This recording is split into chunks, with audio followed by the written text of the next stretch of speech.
Woo.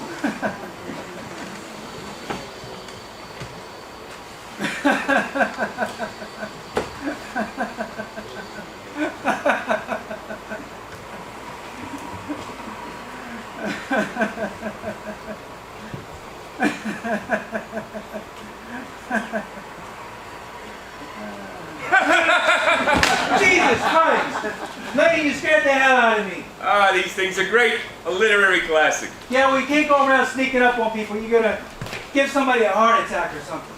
Now, what's for breakfast this morning? Got any Pop-Tarts or pancakes in this thing? Oh, no, you don't. Last week, the dispatcher chewed me out for giving away free samples. From now on, you pay like everybody else. Rod, I'm hurt.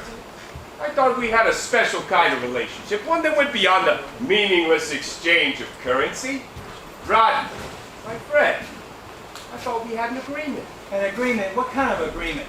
Well, it's very simple. You agree to give me free hot dogs, and I agree to eat them. Got any relish? Somehow that doesn't seem fair. Fair? Fair? Well, of course it's not fair. And if you weren't such a close personal friend, I wouldn't do it. Now, wait a minute. I give you hot dogs and you're doing me a favor? Let me explain it to you, Rodney. I'm your food taster. Now what? You're crazy is what you are. Every day, I risk my life making sure those hot dogs are wholesome and uncontaminated. Who knows what kind of food poisons or botulisms are breeding in that portable weenie machine? Oh, there ain't no bacteria in here. I just cleaned it last week. Think about it, Rodney.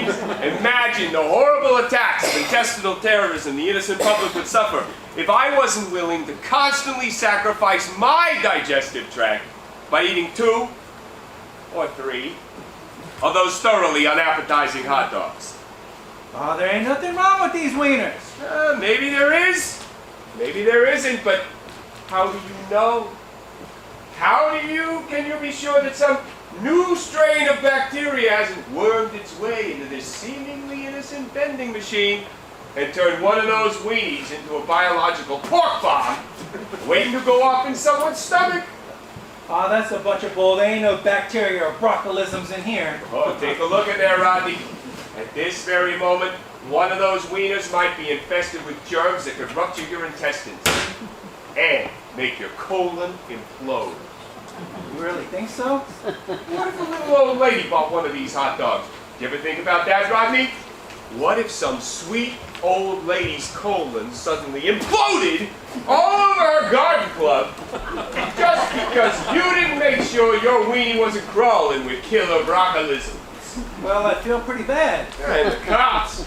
Don't forget about the The cops. cops? What about the cops? Well, they'll be looking for you, of course. The FBI, the CIA, the NSC, all of them. Looking for me? Why? Well, you can't go around imploding little old ladies' colons and expect everybody to just ignore it, can you? Well, no, I guess not. It'll be all over the news. Be on the lookout for Rodney, the hot dog vendor, wanted for peddling poisonous weenies to the public. Now, wait a minute, Lenny. In fact, I consider it my civic duty to warn the innocent people of this city about these dangerous and possibly deadly hot dogs. Attention! Attention! These wieners may be hazardous to your health! Cut it out, somebody might hear you. If you value your life and your colon, do not eat these germ-infested weenies! All right, I'll give you one. What was that? I didn't hear you. I said I'll give you one. Just stop yelling. Well, I don't know. Now that I've had the chance to think about it, maybe I shouldn't take a chance like this. What? Well, life is too precious to risk on pork byproducts. I mean, if I ate one of those hot dogs, I might never see Paris, or Rome, or Pittsburgh. I don't know if I'm still willing to take that chance. Attention! Attention! These weenies are dead in a bun!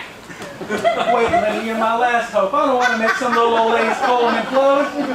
For God's sake, eat a hot dog. You're my last hope. I'm asking you as a friend. As a friend? Yeah, Lenny, as a friend. Well, since you put it that way, how can I say no? All right, I guess I have to eat a hot dog. Thank God.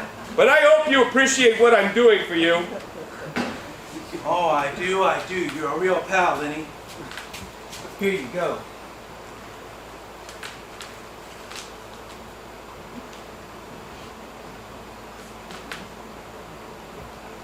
Well, what do you think?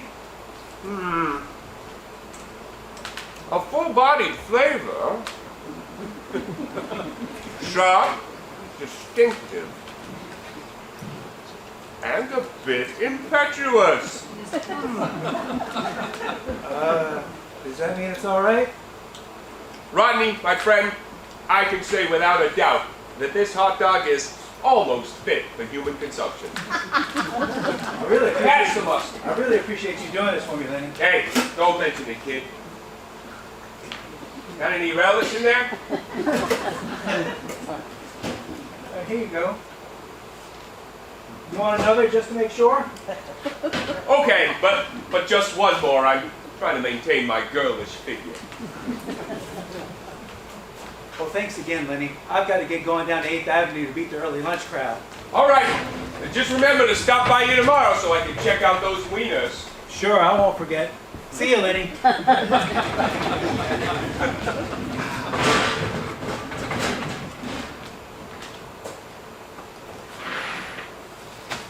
telling you, it just wasn't good enough. Not even close. I think you're overreacting. We didn't do that badly. I am not overreacting. I'm being realistic. Look, Rachel, the market is supposed to fluctuate.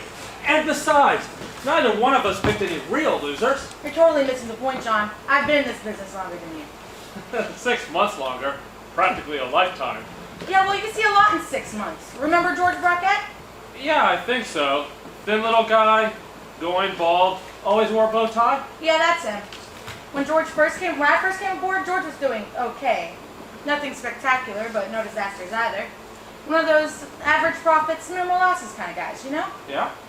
Well, that's been going on for about 6 months before I got here, and you could see George was starting to sweat about it. The market's up and down like a roller coaster, and he keeps on barely breaking even. That's when he did it. What do you mean? Right after you started work, Delaney called George in. They must have been in his office over an hour, and when George came out, he looked like one of those heart transplant patients you see on TV. No color in their face, and barely breathe. Jesus, what happened? Delaney let George go. Told him to clean out his desk and pick up his severance. 3 weeks before Christmas, and the guy had 2 daughters at NYU. Just because his portfolio flatlined for a couple of weeks. Hey, that's the way they play the game around here, John. Do you think people are in this business to improve the quality of their souls? Well, no, but... A few of the directors took a hard look at some of George's acquisitions and decided he was expendable. Hell, if I were in their shoes, I'd probably do the same thing. You don't really mean that, Rachel. Look, John, we're in a business where everybody's expendable, including short-timers like you and me. So we better tighten up and start showing some serious results before they make us clean out our desks. Yeah, guess you're right. What happened to Brockett? He tried selling insurance in Atlanta for a while, and a few months ago I heard he had a stroke. A few people from the office went to the funeral. I sent some flowers. Hell, maybe we should start investing in your dad's flower shop. I bet he makes a killing every time someone back in Charlotte croaks. It isn't a very big shop. Hi, kids! What's happening? John, do you know this person? No, I don't think so. Lenny Madison, pleased to meet you. What is that? What? Oh, it's mustard.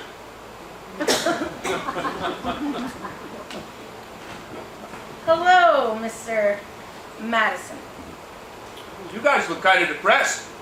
Want to buy my hot dog? No. No thanks. I had breakfast. Okay. How about you? That's very generous, but I'm afraid I've lost my appetite. Oh, hey, don't worry about that. I got another one right here. Take a bite off of this end. It doesn't have any pocket lid on it. I wouldn't want you to go hungry on my account. Too bad. It's a first-class wiener. No bacterias or botulisms. Well, we really have to be running along now. Boy, what a beautiful day. Don't you guys think it's going to be a beautiful day? Yes. Yes, it certainly looks like it. Beautiful. That's the best thing about living out here on the street. You get to see days like this up close and in person. Yeah, while some people are locked behind their doors, staring at the sunshine through 3 inches of safety glass, I'm out here where you can see the sky and feel the smog on your face. What a treat! Yeah, but doesn't it get cold out here? It certainly does, John. May I call you John? Well, sure. Why not? Hey, John. It's very kind of you. Tell me, John, who is your ravishing friend? Oh, I'm sorry. This is Rachel Lamont. John! Rachel Lamont. What a wonderful name. Almost poetic, wouldn't you say, John? Well, maybe a little. Rachel Lamont. Reminds me of Shakespeare, Chaucer, Howard Stern. Anyway, can I call you Rachel? Rachel? Well, you just did. Anyway, Rachel, as I was just telling my good friend John, it does get cold out here. In fact, I'd probably freeze at night if I didn't sleep on that steam vent back there. What an original idea. Yes, my friends, this is my refuge, my haven, my oasis of tranquility. I've spent many long December nights sitting on this vent and basking in the warmth of its steam. Well, that doesn't seem too bad. Does it, Rachel? Sounds like Club Med. It's really quite invigorating. The only drawback is that by morning, my ass looks like a waffle. Oh, gross!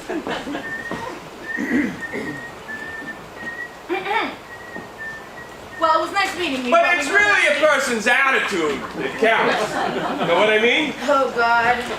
Take me, for instance. Here I am, living on the street. No Diners Club, no MasterCard, no BMW. I mean, those are practically the necessities of life, am I right? But do you see me crying? Do you hear me complaining? Hell no! And you know why, John? No. No, I don't, Lenny. Do you know why, Rachel? Haven't got a clue. It's all about attitude. I see life as a challenge. Sure, I haven't taken a bath in 3 months. Sure, I haven't changed my underwear since July. But I wake up every morning and I tell myself, come on, Lenny, we've got challenges to meet. So let's go and live the hell out of today. Isn't that great? You really haven't changed your underwear since July. Now forget about the underwear. The important thing is the attitude. Let me tell you what I do when things get bad out here on the street. You know, when the weather turns really nasty. Like that 3-day snowstorm we had last week. Exactly like that. When the snow's coming down and I'm freezing off my fingers and toes, I just pretend I'm Robert Scott. I tell myself, here's Robert Scott, trudging through the Antarctic ice and snow, on his way to discover the South Pole. And all of a sudden, I don't really mind being out here in a blizzard. It's kind of exciting. You mean you imagine you're somebody else, somebody famous? That's right. And when we get one of those summer thunderstorms and the wind starts blowing and the rain's pouring down, I just imagine I'm Admiral Horatio Nelson, standing on the deck of his flagship, laughing in the face of an ocean typhoon. Ha ha ha ha ha ha! Look lively there, lads. Hoist that sail. Batten down those hatches. Quit stepping on my purse. What? Oh, sorry. So you see, John, it just proves that you can get through anything if you have the right attitude.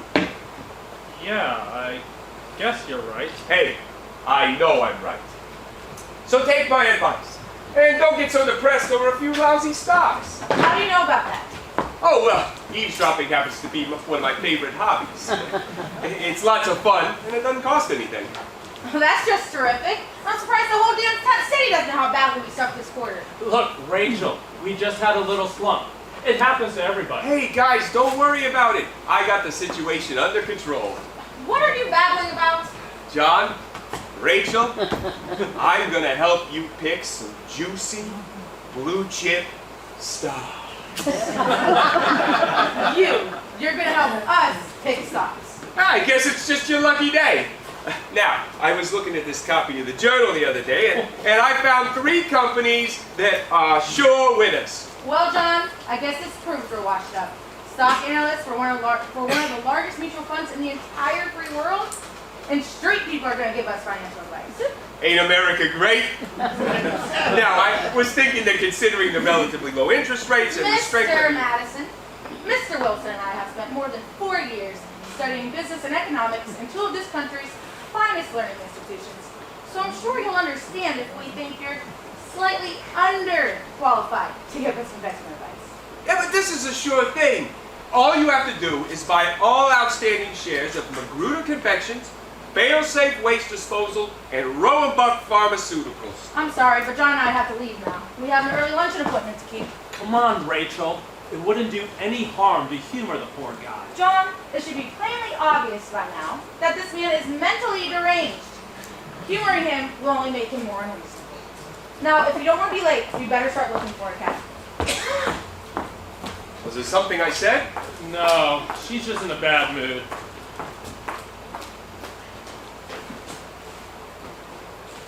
Here, Lenny. I'd like you to have this. $20. What's that for? Oh, I don't know. Think of it as a fee for the financial advice. Okay. But you have to take this with you then. A deal's a deal. Right. I'm sure it'll be very helpful. Well, I'd better catch up with Rachel. It was nice meeting you, Lenny. Take care of yourself. Hey, that's what I do best. And don't forget, Roebuck Pharmaceuticals, Fail-Safe Waste Disposal, and Magruder Confections. They're sure things.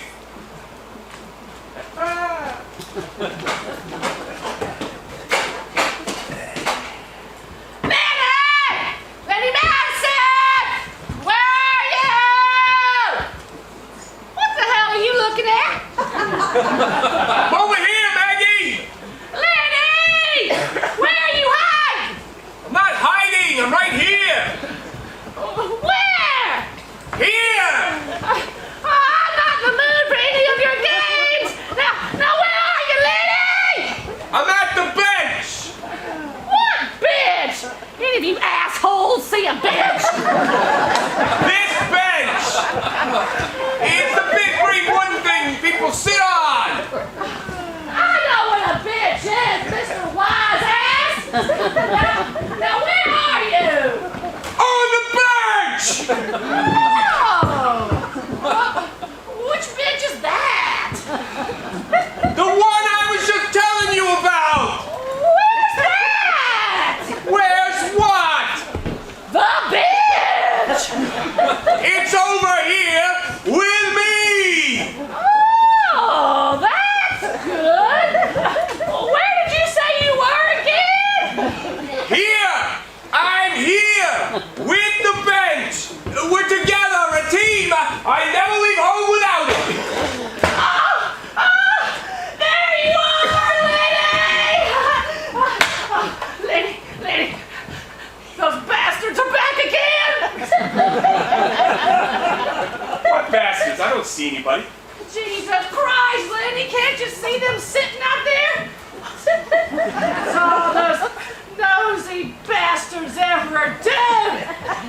Sit and watch it with their beady little eyes. Hi! You guys want to see something? Take a look at this! Well, now I'm sure they're gone. And blood. What a rotten morning. There's one thing I really hate. It's mornings like this. Maggie, what are you talking about? It's a beautiful morning. Hey, Mr. Weatherman, I've been around a lot longer than you have, so don't try blowing sunshine up my ass. I know a lousy morning when I see one. Oh, you do? Well, what's so bad about it? Okay, Mr. Optimist, I'll tell you. First of all, when I wake up, there's this dog. You know, the big, ugly one that hangs around Manny's pancake house? And he's standing on top of me, breathing right in my face. The black one with the pointy ears? Yeah, that's the one. Anyway, baby, this mutt's just standing there, and he's panting right in my face, like this. I don't know how many times you've had Alpo breath wake you up in the morning, but I can tell you, it ain't no treat. Well, what did you do? What do you mean, what did I do? I bit the bastard on the nose. There, I'm sure he learned his lesson. Yeah, but then I had to chase the lousy bastard for 2 whole blocks before I got my dentures back.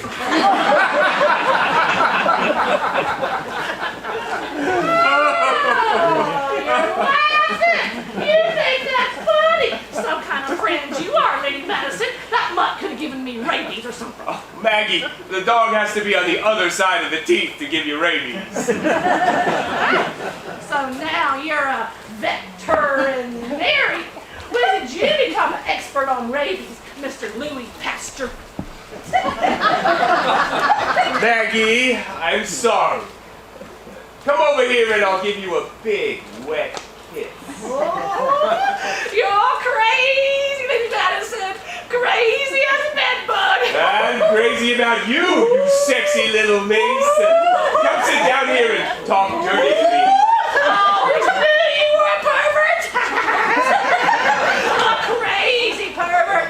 I should teach you a lesson, Mr. Pervert. Oh, please teach me a lesson. I just love higher education. Wait a minute. Where did you get those socks? Yes, sock me, beat me, make me your love slave. Just take a look at that sock. What's so wrong with it? It's got holes in the back. What's wrong with it? I like having holes in my socks. It lets my feet breathe. Jokes. You're always making with the jokes. Don't you know you can catch pneumonia if you let your feet get cold? Here. Put these on. What are they? Hunting socks. I found them in that dumpster behind Mackenzie's Sport Goods. Hunting socks? How could you hunt anything with these things on? The animals would see you coming for miles. Oh, look, Mr. Outdoors expert. This ain't Mutual Omaha's wise-ass kingdom. So stop asking stupid questions and put on the damn socks. Boy, some people are getting touchy lately. Hey, Maggie, did you ever notice how much sock lint gets under your toenails? Sock lint! I must have a pound of sock lint under my toenails. Why are you telling me this? Do I look like the kind of person who cares what has gotten under your toenails? Well, how do they feel? It's weird, but now that I've put on these socks, I have the strangest, strongest, most uncontrollable urge to dance. I've got rhythm, I've got music, I've got my gal who could ask for anything more. I've got starlight, I've got sweet dreams. I got my gal who could ask for anything more. Who could ask for anything more? Well, what do you think? I think you should be in a straitjacket. You might be right. Wait a minute. This isn't Kansas. Where's Auntie Em and Toto? There's no place like home. There's no place like home. Damn, never works for me. Oh, you're crazy, Lady Madison. Crazy as a bedbug. Hey, Maggie, aren't you forgetting something? What? I said, aren't you forgetting something? Nope, I haven't forgotten a thing. Yes, you have. You haven't taken your medicine today. I don't need any medicine. That's not what Mrs. Edgeworth says. Mrs. Edgeworth. What does she know? She knows you have a bad heart and that you need to take your medication.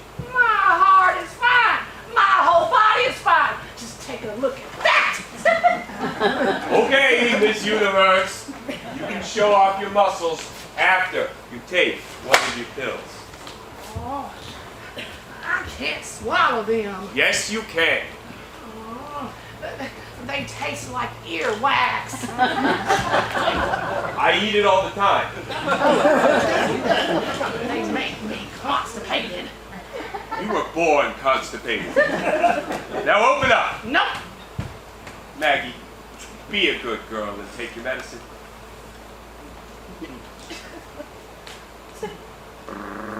Oh, Maggie, look! It's Mr. Airplane! Mr. Airplane, he's coming in for a landing! Open the hangar, Maggie, so Mr. Airplane can land! You're not gonna let Mr. Airplane land? You're not gonna take your medicine? All right, Maggie. Since you've decided to be such a naughty girl, I guess I'll just have to find a way to spend this all by myself. $20. And here I was, ready to take you to the supermarket and let you pick out anything you wanted. Graham crackers, marshmallows, Big Newton. Big Newtons. I love Big Newtons. Yeah, I know. It's too bad you won't be a good girl and take one of your pills, because I was about to buy you a huge box of those delicious, nutritious Big Newtons. Oh well, that's life, I guess. See you later, Maggie. Oh, wait a minute, lady. Hark, I hear a voice. Right, you win. I win? I win? Oh, good. What do I win? A car, a boat, an all-expense trip to El Segundo. You win. I'll take my medicine. You've made a wise decision, my dear. 9 out of 10 doctors agree that constipated old ladies. Oh, shut up. There. Are you satisfied now? Am I satisfied? Well, I'm thrilled, delighted, delirious with orgasmic ecstasy. Oh, yeah. Where'd you get $20 anyhow, Minnie? Oh, it was a fee for my financial advice. Yeah, and I'm the Queen of England. Come on. I want to get my nipples. Yeah, right. You can't keep those cookies waiting. We're off to buy the Newtons. The wonderful Newtons of Fig. You'll find it is a whiz of a fig. If ever a fig there was. If ever a fig there was. The Newton of Fig is great because it's better than Santa Claus. We're off to buy the Newtons. The wonderful Newtons of Fig.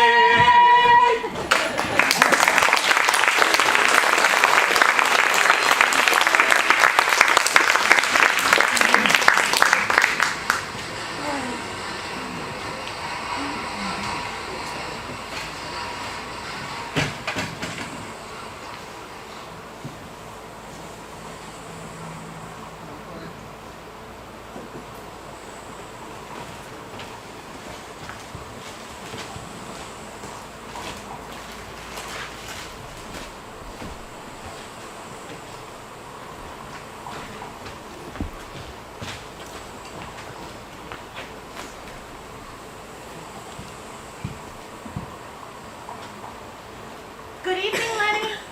Good evening. And how are you doing tonight?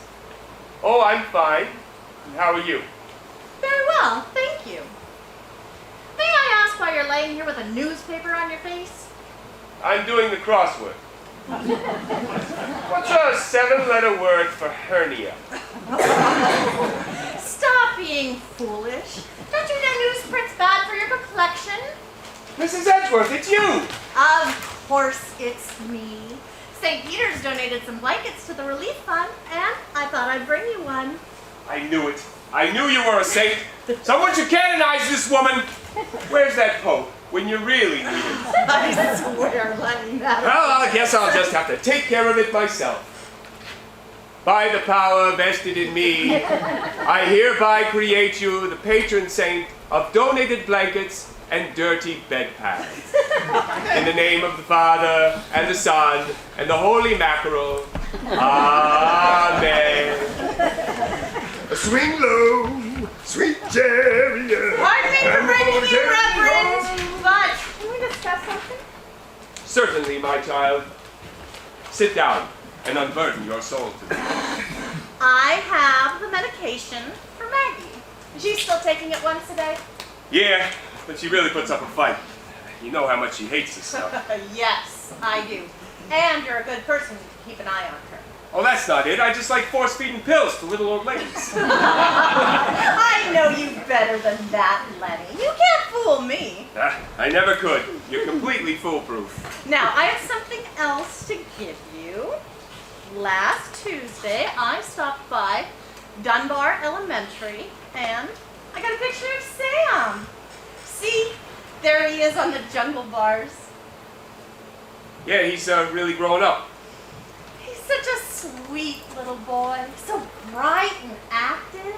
Didn't you say he was going to be 7 next month? I don't remember. Why don't you try going home, just for a visit? You could And give up all this? Lenny. The hustle, the bustle, and the smog. Don't forget about the smog. Take a whiff of that. Now that's what I call real air pollution. Did you know that Time magazine did a nationwide poll and this great city of ours was voted #1 place to gag in America? Hear that, everybody? We're #1! Damn, I love living here. All right. At least take the picture. I know you want it, even if you won't admit it. Now, do you feel like walking an old lady to the bus stop? I have another 20 blankets to give out tonight. 20 blankets? Hey, I've got a great idea. Let's have a slumber party out here on the street. Yeah, we could roast marshmallows and sing campfire songs. Maybe we should invite the mayor. Nah, he doesn't know any songs and he'd probably just eat all the marshmallows.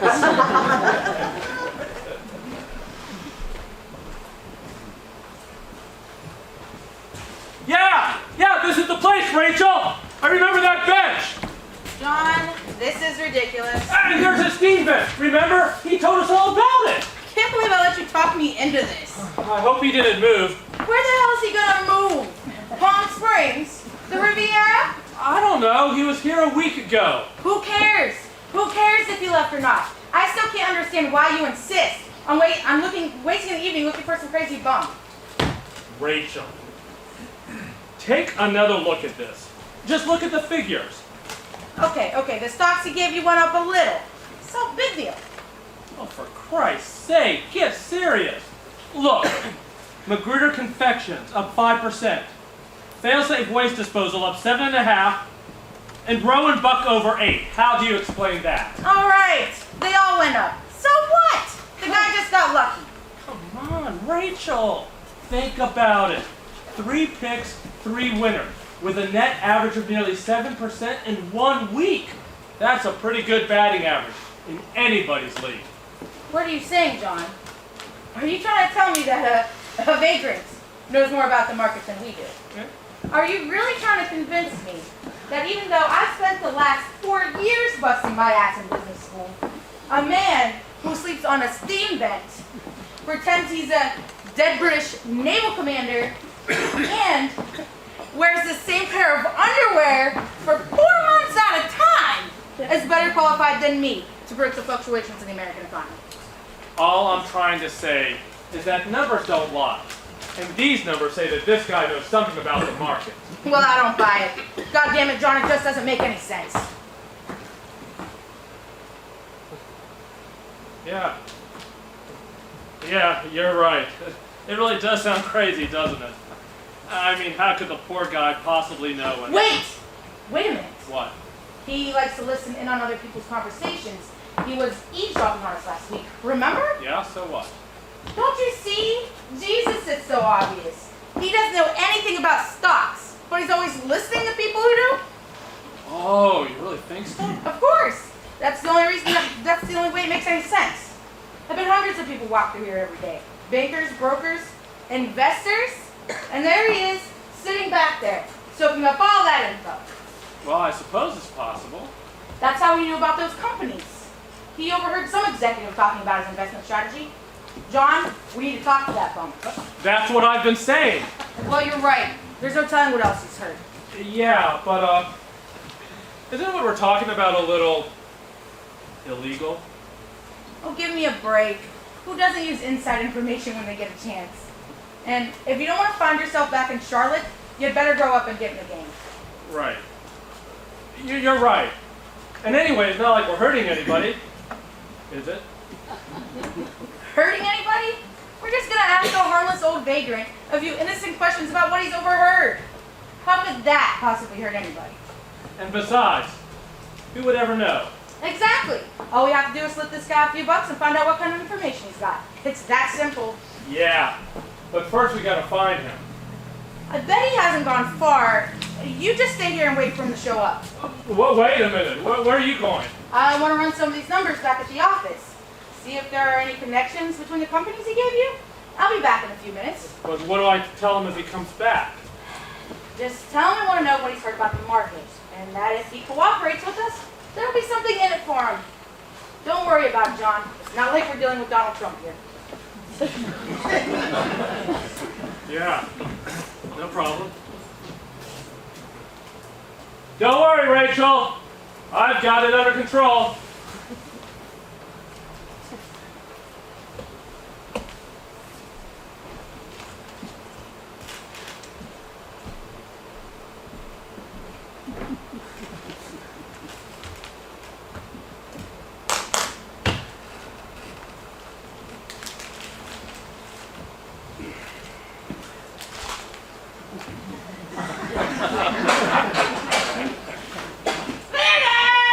Lady Madison! Jesus Christ, don't you people ever take a break? Lady, where are you? Hello? Is that you, Lady? No, it isn't. You sound different, like you got a cold or something. Have you been wearing those socks? Socks? Listen, I don't know what you mean, but I'm trying to find Mr. Madison too. Oh, very funny, Lady. Hey, miss, is that your real hair? My name isn't Lenny. Oh, really? What is it then? Dan Rather, Ronald Reagan, Rumpelstiltskin? It's Wilson. John Wilson. Oh, yeah! And I'm Eleanor Roosevelt. You can't fool me, Liddy. Now stop hiding. What the hell is in my shoe? Oh, Hiding? I'm not hiding. I'm getting tired of your stupid games, Liddy. Now where are you? I'm right here. Where? Stop. You see where that asshole is? I can't believe this. Look, I'm right here, beside this bench. Oh, don't start that again, Liddy! What are you talking about? My name isn't Lenny. I'm John. John Wilson. I don't know why the hell you go. You're not Liddy. That's what I've been saying. Oh, who the hell are you then? I'm What are you doing here? well, What do you want? I'm looking You're for not one of those Shriners, are you? Shriners. You know the guys that wear the funny red hats with the Brussels sprouts growing up? Yeah, I know what a Shriner is. Oh, that's what you think, Mr. Hot Shot. But I can tell you don't know what Shriners really are. Of course I do. They're just a bunch of old guys that march in parades and give money to orphanages and eye clinics. Everybody knows that. Is that what you really think? Oh, boy, have they got you fooled. You haven't got a clue. All right, if you know so much about Shriners, go ahead and tell me then. Okay, but we need to be careful. You never know when they might be listening in on you. See, Shriners really rough. blood-sucking aliens from the planet Venus. What? That's the terrible truth. Blood-sucking aliens from Venus? That's right. Every one of those Shriners is really a rabid, man-eating vampire from outer space. That's the most ridiculous thing I've ever Go on ahead and laugh, Mr. Smarty Pants, but you'll find out how funny it is when one of those bloodsuckers latches onto your neck and rapes you. Come on, ladies! You can't really be serious. Well, why do you think they wear those red hats with the Brussels sprouts, huh? How about that, huh? Hell, I don't know. It's probably just a tradition or something. Wrong again, laughing boy. They use those hats to get secret messages from Venus. Ah, of course. Secret messages. When there's no one around to see them, those Brussels sprouts stand straight up, spread out like a big antenna. And then the head bloodsucker back on Venus starts sending out a signal. Beep, beep, beep! And before you know it, there's Shriners everywhere. Hospitals, libraries, McDonald's! Look at that time! I'd love to stay around and chat. That's right! Those lousy Shriners have even taken over McDonald's. And just when you order a Big Mac with extra lettuce and cheese, one of those Grimson slobbery Shriners sneaks up behind you and sinks his teeth into your neck! Now there's a woman that could use a fig Newton. Thank God you saved my life! That's me, Lenny Madison, the world's first homeless superhero. No, I'm serious. That old lady's about to bite me in the neck. Maggie, you gotta be kidding. You wouldn't bite anyone in the neck, would you, Maggie? Of course not. You know I'm a vegetarian. Do you hear that? This woman's a vegetarian. She wouldn't even think of biting you on the neck. She's a Gandhi of the garbage can. Now, if you happen to be an apricot or a kumquat, well, that's a different story. I don't know. I still think she was going Wait to... a minute. I recognize you. You're that stock analyst. I still say he looks like a shrine. Don't be ridiculous, Maggie. Look at how he's dressed. An expensive suit and tie, $40 haircut, and look, his shoes even match. This is obviously an up-and-coming young business. What's that stuff he's got on? It smells like Limburger. Hey, this cologne costs $70 a bottle. You hear that, lady? This dope paid $70 to smell like cheese. You should have rolled around in the dumpster and smelled that way for free. Jesus, they don't teach kids anything these days. Pay no attention to my critical friend. She probably just woke up on the wrong side of the sidewalk this morning. What did you say your name was? John Wilson. Right. So, what brings you back to our little slice of urban heaven, John Wilson? Actually, I wanted to talk to you. Well, what do you want to talk to Lenny for? Don't you know he's crazy? Yeah, why would a successful junior executive take time out of his busy schedule to talk to a crazy bum like me? You remember those stocks you gave me last week? Sure. Magruder Confections, Failsafe Waste Disposal, and Roebuck Pharmaceuticals. Well, they all went up. Way up. Well, of course they did. I told you they were sure things, didn't I? Look, Lenny, I haven't been doing too well in the market lately. So when you gave me those stocks, I figured, what the hell?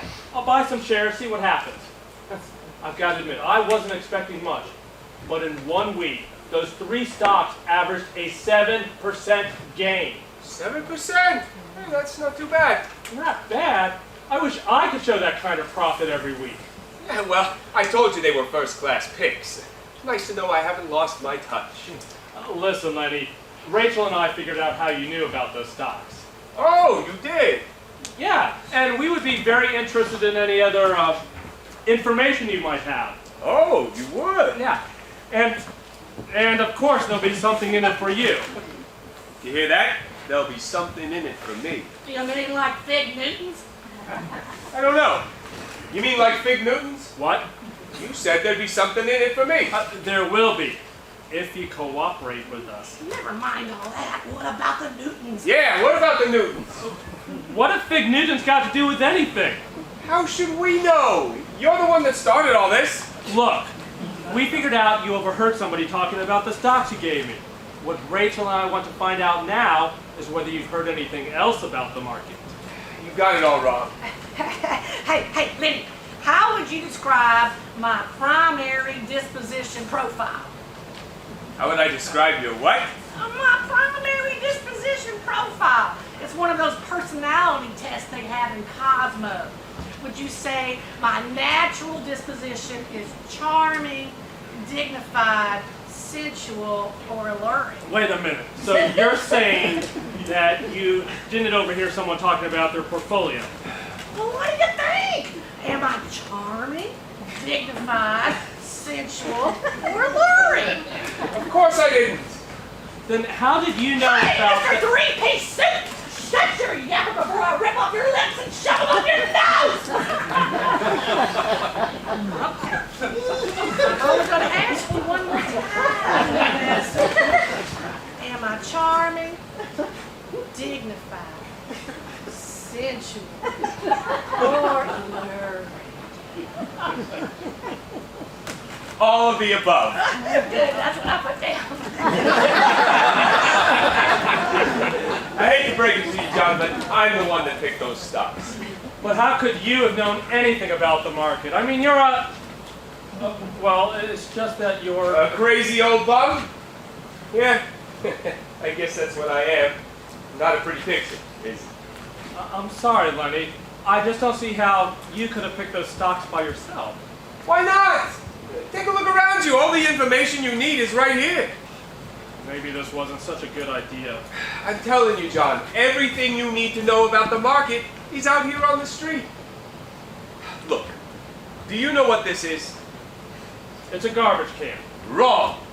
It's a gold mine, a fountain of financial information.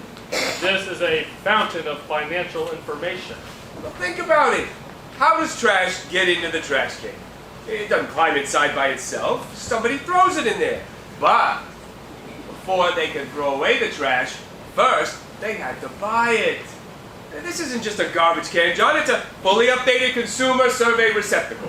You got to be kidding. All right? I'll prove it to you.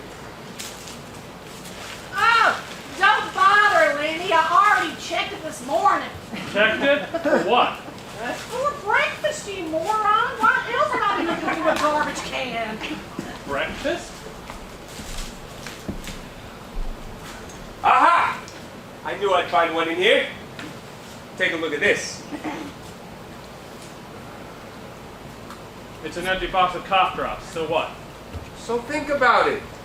It's winter, right? And when it's winter, people catch colds. And when people catch colds, they get sore throats. And when people get sore throats, they take cough drops. Okay. People take cough drops when they get sore throats. Listen, when it's this time of year, people start catching colds and start buying cough drops. So what should you start buying on the market right before winter comes around? Medicinal stuff. Exactly! But that's so obvious. Yeah, it is, isn't it? Tell me something. What's the fine print on the bottom say? Manufactured by Rowan Buck Pharmaceuticals. Surprise! But how did you know about this particular company? I mean, lots of people are in the cough drop business. Yeah, but this is the cheapest brand on the market.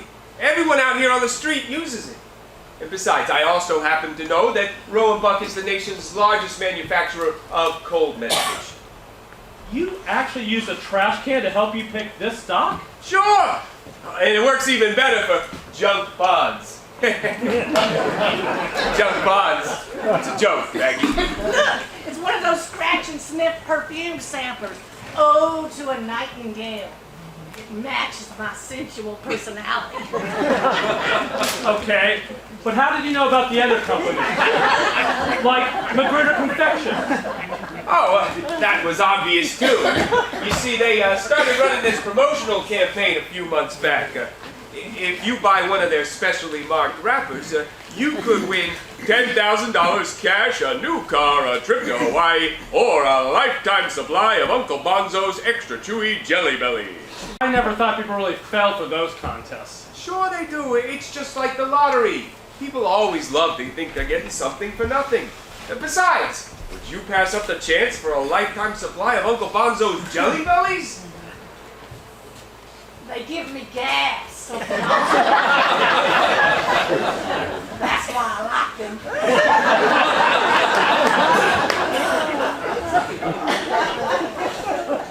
So you guessed that Magruder stock was going to spike because of this promotional gimmick? Well, that was one of the reasons. Lately, I've started seeing a lot more of these wrappers in the garbage, so I figured somebody must be buying more of Magruder's candy. You've heard of politicians taking straw polls. Well, I take trash polls. I don't know. It all seems too simple. Well, of course it's simple. What else would you expect from a crazy old bum like me? Okay, I can see how you may have known about things like candy and cough drops. But how did you come up with fail-safe waste disposal? John, you're not using your head. What's the simple answer? The obvious answer? Beats the hell to me. Come on, John. Who picks up the trash? Well, the trashmen do. Right! And you must have known that the garbage around here was picked up by trashmen who work for fail-safe waste disposal. Right again. And since some of my nearest and dearest friends happen to work and live in trash, I also knew that Failsafe had just gotten the garbage contract for the whole city. So you figured that more trash would mean more cash, which was bound to boost Failsafe stock. By George, I think he's got it. Mr. Madison, how nice to see you again. Rachel, you are not going to believe what's happened. Who the hell is she? Ah, yes, Maggie, this is John's friend, Rachel Lamar. That's French, by the way. Hey, did you know he's a Shriner? What is this woman talking about? I am not a Shriner. Has he been wearing funny hats? Ever tried to bite you on the neck? Bite me on the neck? John, what's going on? Don't pay any attention to her. She doesn't know what she's talking about. Did you have a chance to talk with Mr. Madison? Did you explain what we wanted? Rachel, I discovered something incredible. Lenny Madison is a financial genius. Well, I wouldn't say genius. Brilliant, perhaps. Endowed with mental abilities far beyond those of mortal men. This man is a financial genius. I know it doesn't make any sense, but somehow Lenny Madison understands the basic law of supply and demand. And he can figure out what is going to happen on the market from here on the street. This man is a natural-born economist. Well, there certainly seems to be more to you than meets the eye, Mr. Madison. Perhaps, maybe Mr. Wilson and I were a bit hasty in underestimating your talents. Why don't we go somewhere and discuss this further? Wait a minute, I can't just take off. Why not? I got things to do. Excuse me for laughing, Mr. Madison, but you hardly seem like the kind of man who has a lot on his agenda. Well, why don't you two just run along without me? It's time for someone to take their pill. Oh, I don't need any pills. Oh, God, here we go again. Come on, Maggie, why don't you be nice and cooperate with Lenny? You stay away from me. One more step, and I'll turn you into Shriner casserole. Oh, this is ridiculous. Listen, if you take this, I'll give you this. $50. That's all right. And all you have to do is take these pills, and the $50 is yours. Do we have a deal? Deal. See how simple that was? You just have to know the right buttons to push. You don't really need anybody to give you your pills, do you, Maggie? You're damn right I don't. I can take my pills whenever I want. Well, I guess that settles that. Now can we go? Come on, Lenny. She said she'd take her pills. I wanted to tell Rachel all about those stocks. You're a very persuasive woman. Do you always get what you want? Why don't we discuss it over dinner? I know a great Italian restaurant near here. Do you like Italian food, Mr. Madison? Are you kidding? I eat SpaghettiOs 3 days a week. I'll be back soon, Maggie, and then you can take your pill. You stay out of this, Mr. Know-It-All. These are my pills, and I can take them by myself. You see, everything's under control. And if you're the financial genius John says you are, you'd be very grateful if you share some of your expertise with us. Well, I guess I can spare some time showing you kids a thing or two about the market. I'm starting to think you need all the help you can get. I just hope I'm not overdressed for this restaurant. Don't let that concern you at all. The owner's a personal friend of mine. Now, what I'm really fascinated to find out is how you manage to target a sleeper like fail-safe waste disposal. And make sure you tell her about Magruder confections and the candy wrappers. Don't you worry about me, Lady Madison! I can take care of myself! So just go on ahead, lady. I don't care. Open up, Mr. Trash Can. It's time to take your medicine.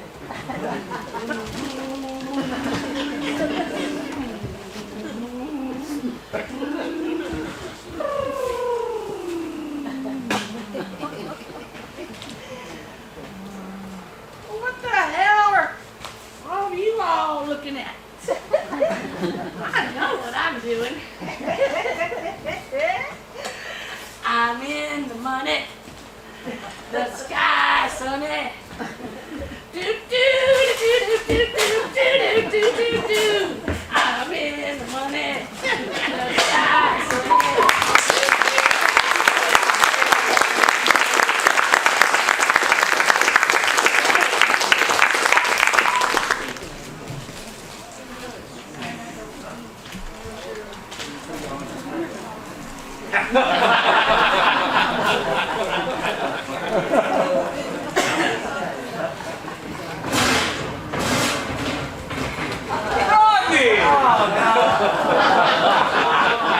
I can't tell you how happy I am to see you. You keep back. You stay away from my wieners. Wieners? Oh, that's right. You keep wieners in there. How convenient. You're not getting any, not a single one. Do I detect a note of hostility in your voice? You lied to me, Lenny. You lied to me about those wieners.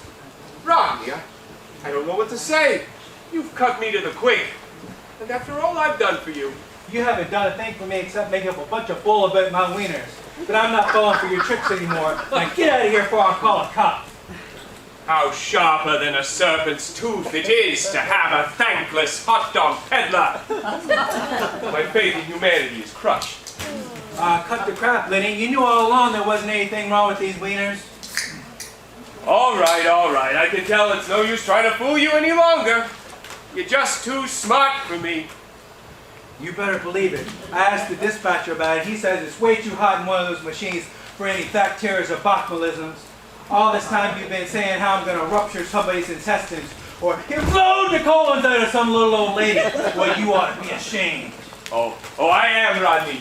Mortified. Devastated with guilt. I don't know how I could have ever done such a thing. Can you ever forgive me? I don't want to talk about it. Just leave me alone. It was the smell of the weenies that drove me to it, Rodney. I can't hide it any longer. I'm a wiener addict. It's true. I just can't say no to sandwich meat. Please say you forgive me. Look, Lenny, ever since I've known you, you've been trying to get me to give you free hot dogs. I don't get to eat for free, so why the hell should you? Where would America be today if we just gave everything away for free? Did you think of that? Where would this country be if we just gave everybody what they wanted?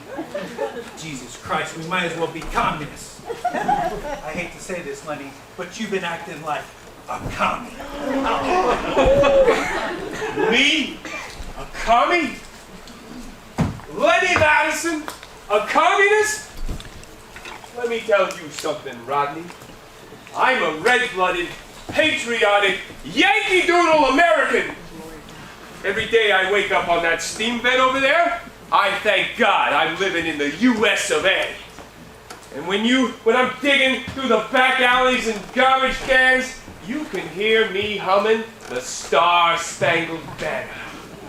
And when I'm picking chicken McNuggets out of dumpsters at night, well, I always say the Pledge of Allegiance and sing at least one chorus of America the Beautiful when I'm finished.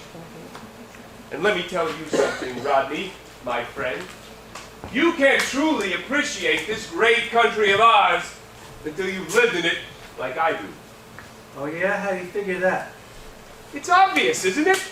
I mean, look what the free enterprise system has done for a guy like me. Free housing with free heating, free clothing, free bedding. With all this going for me, I should have never made up those vicious lies about your hot dogs. Don't worry, Rodney. I'm going to make it up to you. You are? Yes, I am. I'm going to give you something that every American entrepreneur wants and needs. Free publicity. Publicity? What kind of publicity? Oh, the best kind. A true life testimonial about the benefits of eating your hot dogs. Now wait a minute, Lenny. I'm going to tell this whole city how I, Lenny Madison, have had my life enriched and fulfilled by your wieners. Now, don't try to thank me. I know this is going beyond your wildest dreams, but it's the least I could do after eating all those free hot dogs. Attention! Attention! I would like to personally endorse Rodney's wieners. What the hell are you doing? Don't listen to this guy. He's crazy. That's right. It's true. I'm crazy. With admiration for this man, his hot dogs have changed my life. Shut up, Lenny. I don't need your help. What? Hide your life under a bushel? Deprive the world of those miracles of processed pork? Never. Attention, attention. This man's wieners made me the man I am today. Please, Lenny, please don't give me any more publicity. I'm asking you as a friend. As a friend? Yeah. What's a few hot dogs between friends, right? I mean, there's no reason for you to give me all this free publicity just because I give you a few hot dogs every now and then. Do you hear that? What a man. What a humanitarian. I'm telling you, Rodney, a guy like me doesn't deserve a friend like you. Just thinking about it's making me misty. Oh, don't go getting all emotional about it. I mean, they're just wieners.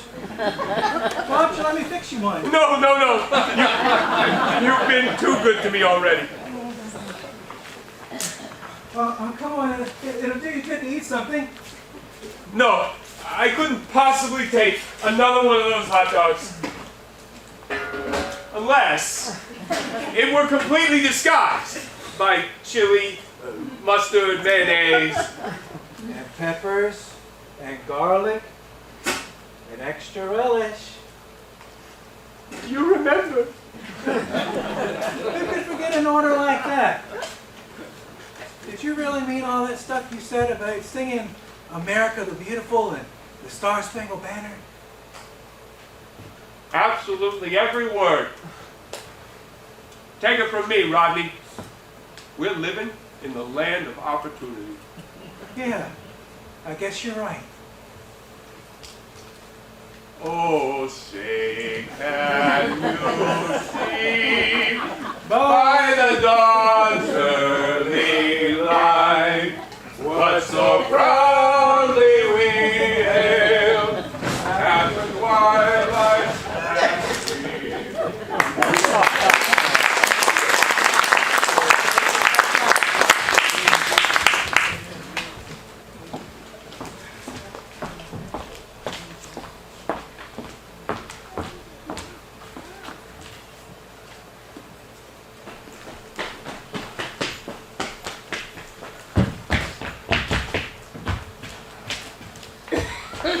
Excuse me, miss. Did you happen to see a man hanging out around that steam grate? No, I haven't. Okay, well, thank you anyway.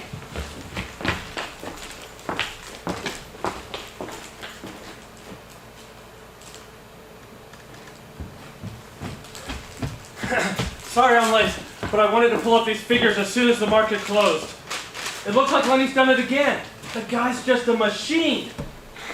Are you sure about these? Yeah, I double-checked every one.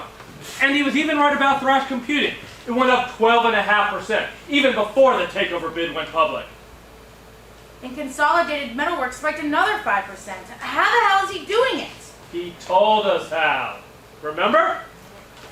Oh, come on, John. You don't honestly believe that load of crap he fed us about picking stocks out of the trash can? Hey, I know it sounds crazy, but how else do you explain what he has been able to do over the last 2 weeks? Don't know, and I really don't care.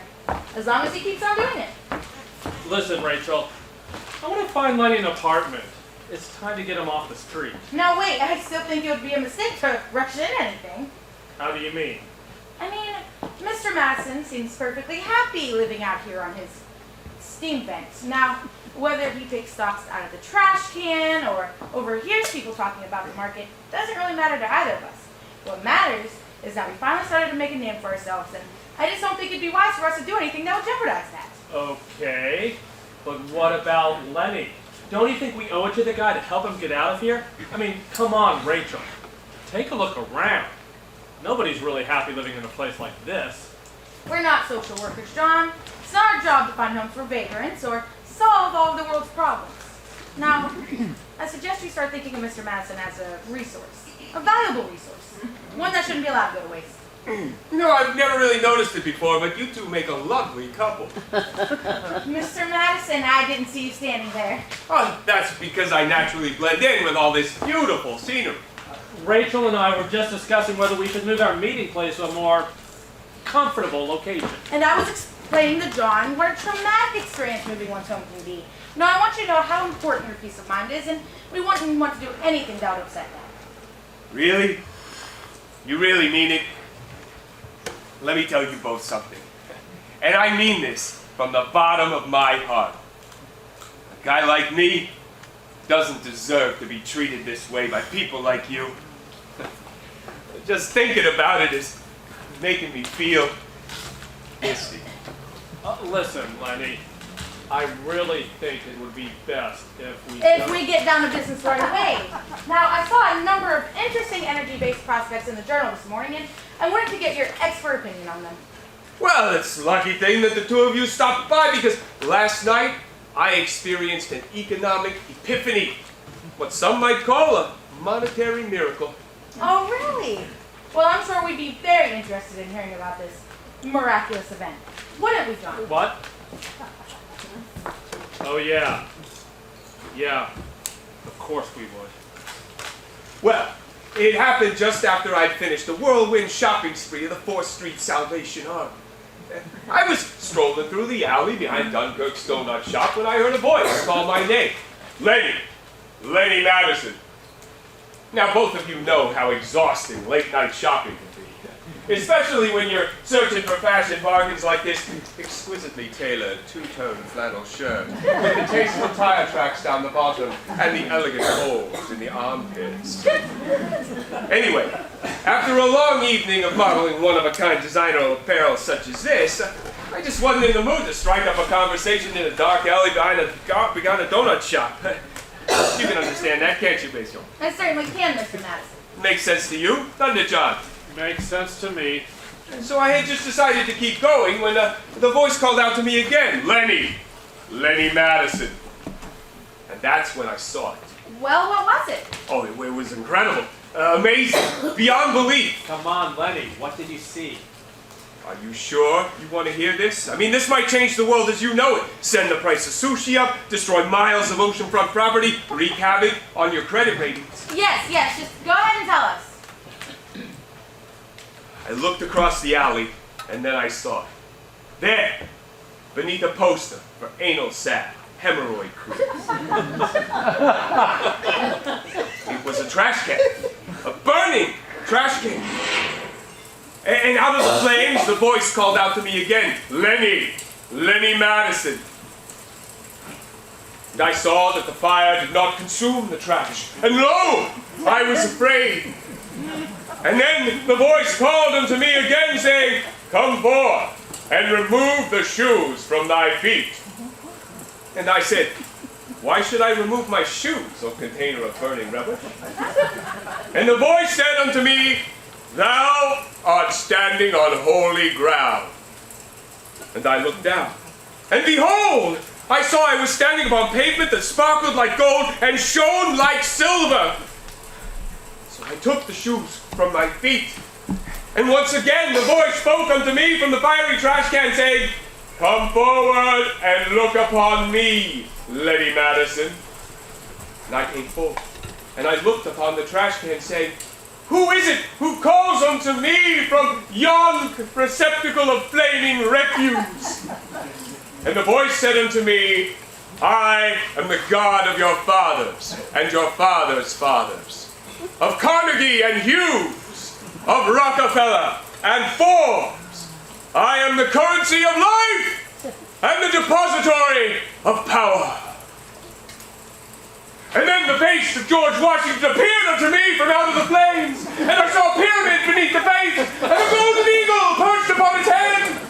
And the voice spoke unto me again, saying, In me all ye shall trust. And lo, I was afraid, and I fell to my knees, saying, What dost thou want of a penniless and impoverished vagabond such as I, O deity of the flaming debris? And the voice said, Deliver this holy parchment unto my faithful servants Rachel and John, that they may purchase their salvation and reap all that they have sown. And behold, a copy of the Wall Street Journal appeared unto me. And then a star rose in the east. The angels wept with joy. And the trash can vanished in a whirlwind of dust and flame.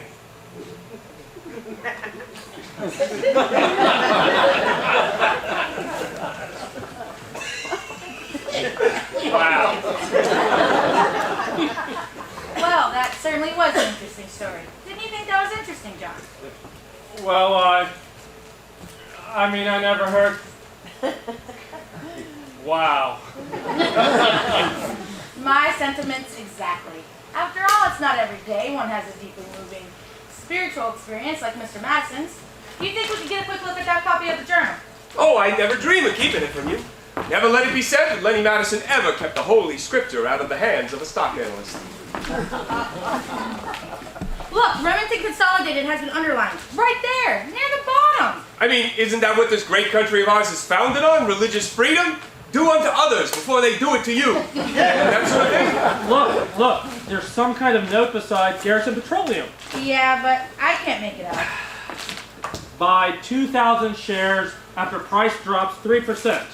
And when I think of all the hardships endured by those first-grade stockbrokers that came across on the Mayflower,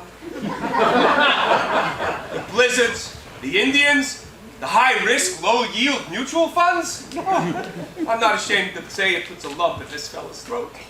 Shearson Aviation, Macoan Communications, and Tyco Photography. Are you getting all this down, John? Yeah, I'm getting it. Keep on going. Lenny, I'm looking all over town for you. Ah, Mrs. Edgeworth, how nice of you to stop by. I don't believe you've had the pleasure of meeting my two good friends, Rachel and John. Are you sure you've got all these names down right? I think so, but we'd better run down the list one more time to be safe. I think consolidated is spelled with one S. Oh yeah, thanks Lenny. Lenny, I need to talk to you. Have you heard about Maggie? Maggie? You know, I haven't seen her around for a few days. What kind of trouble has she gotten herself into now? She's had a stroke. She's in St. Mary's Hospital. What? I just found out about it today. She's been in intensive care since Thursday. Thursday, but she was just fine the last time I saw her. The doctor said it could have happened any time, especially after she stopped taking her medication. Excuse me for a moment, but is this word bat or bud? John keeps thinking this letter's an A, but I keep telling him it has to be a U. Medication? I forgot about her medication. Look, I'm very capable between telling the difference between an A and a U. And that word is definitely bat. Never should have let her have those goddamn pills. Where did you say she was? St. Mary's 5th floor, but you shouldn't blame yourself, Lenny. You couldn't have known. Did I hear you say someone was in the hospital? It's all my fault. I should have known better. Hold on, Lenny. Let me get you a cab. Get your hands off of me, stock boy. Look, the two of you got what you came for, so just get the hell out of here. I never should have gotten involved with them. But wait, Lenny, it isn't your I fault! don't understand any of this. Would you please tell me what's going on? Maggie's had a stroke. Living out here, it was only a matter of time. Listen, are you really Lenny's friend? Yes. Yes, I really am. I have to deliver some canned goods to the Church Street homeless shelter. The next time you see Lenny, can you give me a call and let me know how he's doing? Sure, I'd be glad to. I had no idea he would react this way. Well, thank you anyway, Miss... Oh, Wilson. John Wilson. Come on, John. We better head back to the office and start running these leaks through the computers. I suppose it doesn't matter that Lenny's friend is in the hospital.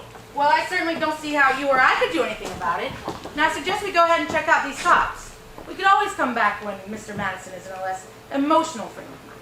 Yeah, well, why don't you go ahead and start without me? I think I'd rather hang around here for a while. Are you sure? I mean, it's getting pretty late. No.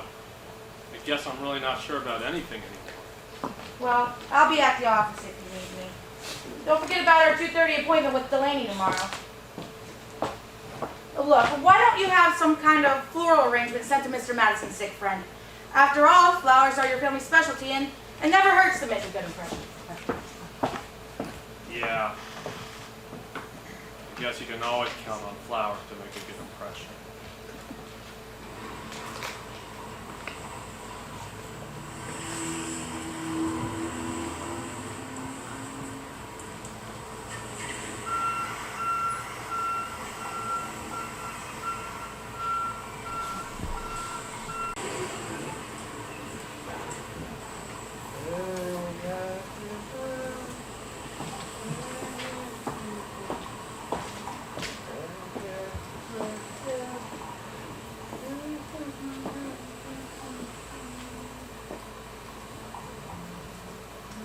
Well, hello, Mr. Madison. And how are we feeling today? I really don't think this is a good idea. He's had a few days to get over it, and we've got business to take care of. Leave him alone. Can't you see that he's just not ready for this?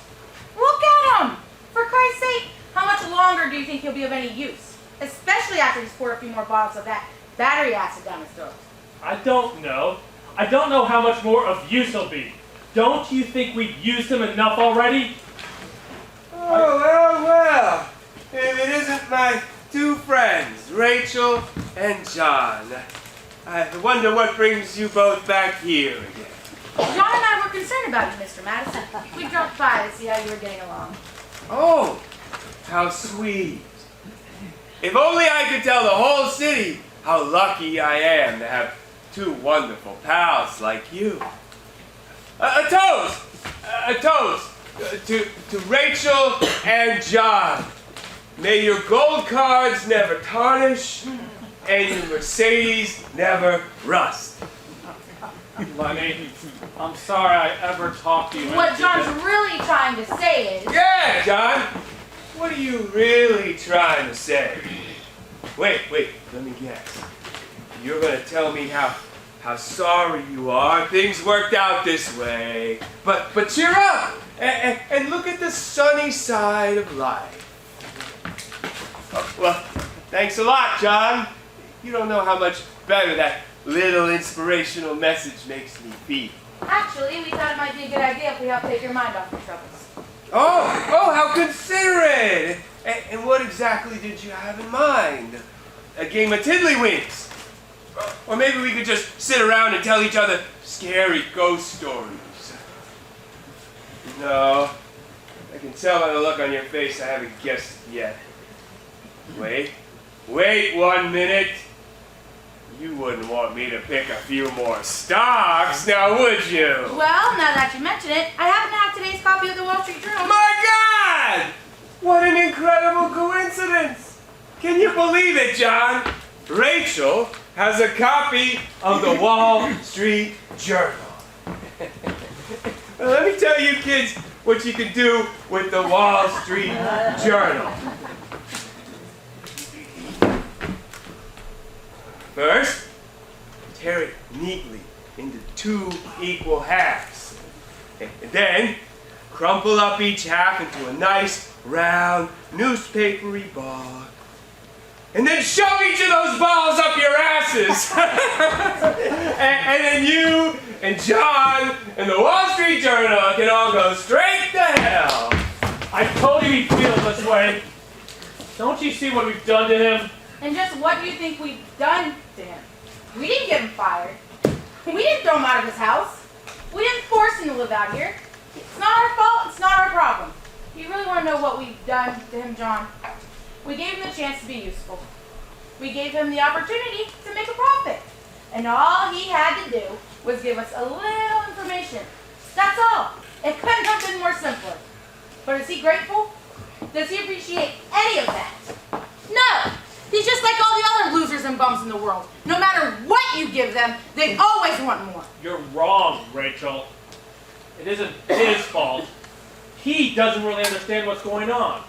The eavesdropping, the stock picks, the talking trash can, it's all been some sort of game to him. Don't you see? We should have stayed out of his life. Life? You call this a life? What were we supposed to do, John? Just let all that information go to waste? Go to waste like him? Jesus, you make it sound like we've been doing something immoral. We're not the one listening in on other people's conversations, but as long as he's doing it, why not put it to good use? I can't believe you morons. You still haven't figured it out. You see, he's completely delirious. Drunken, dirty, and delirious. You know, John, I'm almost glad this whole thing is over. Now that we've established a track record, I don't see why the two of us should put up with this kind of aggravation any longer. I think it was finally time to say goodbye to you anyway, Mr. Madison. Oh, really? You mean you and the boy wonder are actually going to take off before I let you in on my little secret? And just what kind of secret do you think we'd be interested in hearing now, Mr. Madison? The secret of my success! Aren't you the least bit curious how I really picked those stocks, Rachel? And you were right, the cough drops, the candy wrappers, the talking trash can, it's all bullshit. That's hardly a secret, Mr. Madison. We've known all along how you were able to pick those stocks. Oh, come on, guys. You don't actually believe that a drunken old bum like me could have gotten all that juicy information just by sitting on a steam vent and eavesdropping on a few passing businessmen. Well, it seemed like the only logical explanation. Come on, John. We've wasted enough time here already. It's a shame about George Paquette. I always liked doing business with him. How do you know about George Brockett? Oh, come on, John. What's the only obvious answer? What's the simplest, most logical, most rational explanation? You still haven't guessed, have you? All right. Why don't we go ahead and put an end to this whole charade? Would you really like to know the dirty little secret Mr. Madison has been hiding, John? The real reason for all the lies and the games and all those terribly amusing stories? A few years ago, there was a successful stock analyst who worked for a mutual fund here in the city. He had made quite a name for himself, so naturally it came as a big surprise when he was convicted on 20 counts of insider trading and sentenced to a year or two in some upstate country club prison.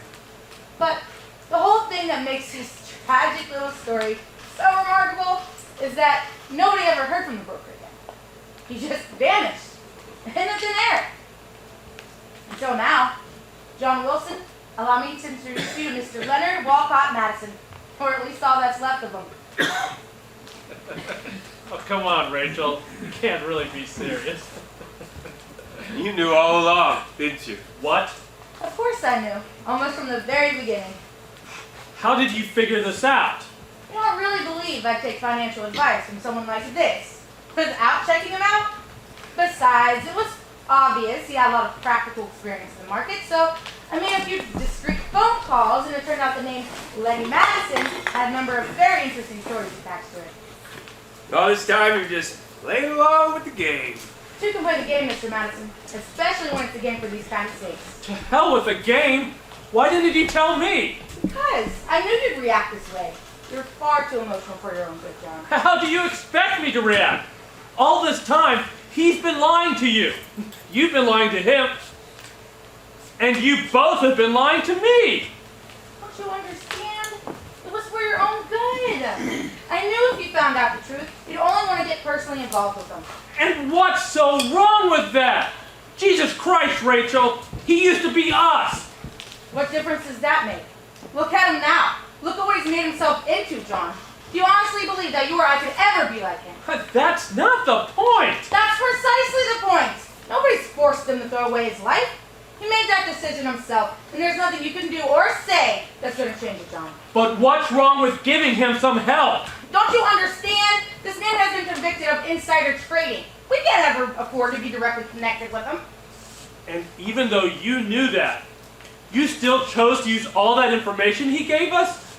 Did it ever occur to you how dangerous that was? At the time, it was a risk I was willing to take. Oh, really? And what about me? Did you ever stop to consider just how maybe I wasn't willing to take that risk? Look, it's pointless to argue about it now. Besides, everything worked out fine. Now, why don't we go have a drink to celebrate? And what about Lenny? What are we going to do about him? We're going to leave him just like we found him. But if it'll make you feel better, I'll buy him a drink too. That should last a month. Wow. That's your solution to everything, isn't it? Well, it's always worked out before. Now, if we hurry, we can still get a table at MacArthur's. Yeah. I have to admit that your solutions have been very effective so far. Pay them off now and send flowers to the funeral later. Nice and neat. No messy strings attached. The problem is, I don't have the stomach for that kind of solution. And I am not going to be the one who winds up sending flowers to his funeral. That's very noble of you, John. I really admire your sense of conviction. Why don't we go discuss it over dinner and a few drinks? Why don't you go ahead without me? I'm afraid I've lost my appetite. God damn it, John, don't you understand? He could have got that information from anywhere. And if you or I are ever tied to him, it'll be both our asses. Well, I guess that's a risk I'm willing to take.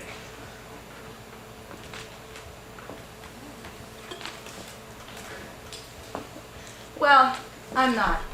I'm sorry you feel this way, John. It seems a shame to break up such a close friendship over something like this. Are you really sure you won't change your mind? I'm sorry, Rachel, but I can't. No. No, I don't suppose you can. Goodbye, Mr. Wilson. Goodbye, Miss Lamont.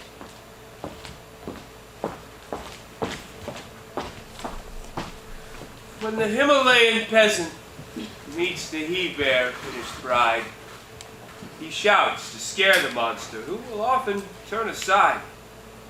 But the she-bear, thus accosted, rends the peasant tooth and nail, for the female of the species is more deadly than the male. And just what is that supposed to mean? You damn fool, why didn't you just go with her? I don't know. Maybe I just wanted to help. Oh, great! And now I'm supposed to get down on my knees and tell you how kind and considerate you are to care for a worthless piece of crap like me. Oh, thank you, God! Thank you for sending St. John, the Good Samaritan, to watch over me. Stop it, Lenny! Why are you doing this? Because Rachel was right, you idiot! Don't you understand? You're working in a jungle. It's packed full of cannibals. What the hell do you expect me to do about it? Pat you on the back and tell you what a lousy human being she is? Well, it doesn't work that way, my friend, because Rachel is exactly the kind of cannibal that stays at the top of the food chain around here. And 5 years ago, I was just like her. You don't really mean that, Lenny. You were never like her. Oh, I know it's hard to imagine now. Lenny Madison in his tailor-made Italian suit, driving his Jaguar to the office every morning, wheeling and dealing on Wall Street all day, and going home to his tastefully furnished Manhattan condominium at night. But I was a very civilized and successful cannibal back then. And it was all because I had developed the perfect technique for eating the competition.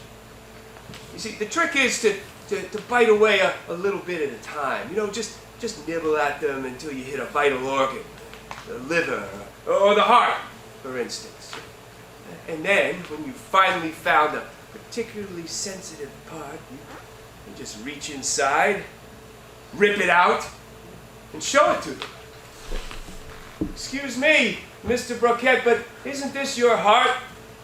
Yes, I thought it was. Maybe it's time for you to start selling insurance in Atlanta. So you really knew George Broquette? Yeah, I knew George. And I watched as they ate him bit by bit until there was nothing left. But didn't he try to do something? Of course not! I was too interested in keeping off the menu myself. And now you've gone and put yourself at the top of Rachel's entree list. Oh, don't worry about her. She's mad now, but she'll get over it. What I want to know is how she figured it all out so fast. Oh, it's simple. Rachel is a realist. Yeah, she doesn't let the complex, unpleasant realities of life cloud her judgment.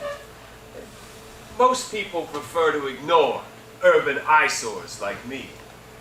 George Broquette walked past this steam pen for 2.5 years and never recognized who I was. Yeah, I used to try and guess which part of him the cannibals would eat next. An arm, a part of a leg, a shoulder blade maybe. Yeah. It was kind of like a parade, you know. Every day I would sit here and watch as less and less of George went marching past work until there was nothing left but a skeleton in a suit and a bow tie. I'm sorry, Lenny. I guess I should have known all along. Why should you have known? Nobody wants to know who people like me used to be. We're all just a bunch of weeds that sprouted up out of the sewers and the trash cans and spoiled the yard. You could just never make yourself believe that someone like you could ever turn into someone like me. No, I just never thought of it that way. Let me tell you something. And it's a secret that most of us hard-working, red-blooded Americans can't bring ourselves to believe. You're living 2 paychecks away from the street. That's right. You're just 2 paychecks away from sharing these spacious roadside accommodations with me. Take my word for it, John. I'm living proof. Well, maybe you're right. But you can't expect everybody to know who's living out here. I mean, you and Maggie are the only people I've actually ever met on the street. Maggie used to be somebody before she decided to turn into a burden on society. Would you like to know why Maggie hates Shriners so much? It's actually quite an amusing story. You see, Maggie's son is a Shriner. And every Thanksgiving, the Shriners put on this big parade. You know, they all dress up like clowns and drive around in funny little cars. And that's the one time a year that Maggie gets to see her son. Oh, come on. You can't expect me to believe that anyone would let his own mother live like this. Who the hell do you think's living out here, John? All of us used to have families. I mean, take a look around. The streets are running over with former relatives. Ex-mothers, ex-fathers, ex-sons and daughters. I mean, Jesus Christ, we got one big homeless family reunion going on here. But why didn't Maggie ever let him know where she is? That's the funniest part of the whole story. You see, Maggie's too proud to do that.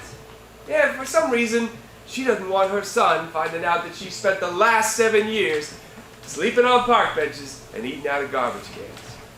So she stays out here on the street. And every Thanksgiving, she watches Vincent ride past on a miniature fire truck. Every year, she despises him a little bit more for leaving her out here. Anyway, That's why Maggie hates Shriner so much.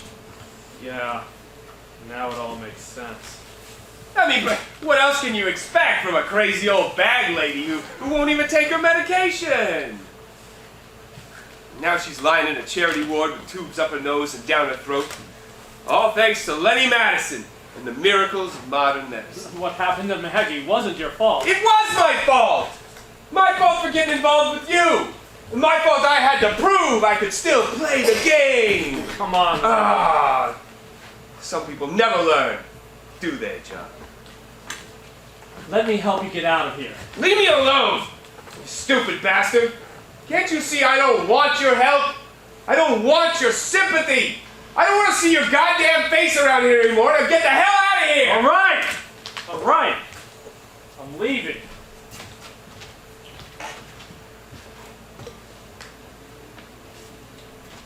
But the least you could do is tell me why I can't even try to help. Because I'm just like all the other losers and bums in the world. No matter how much you give us, we always want more. Don't you understand? Rachel was right about everything. Nobody made me ruin my life. And there's nothing you can do or say that's going to change it. Yeah. Guess Rachel was right about a lot of things. Goodbye, Mr. Madison. Goodbye, Mr. Wilson.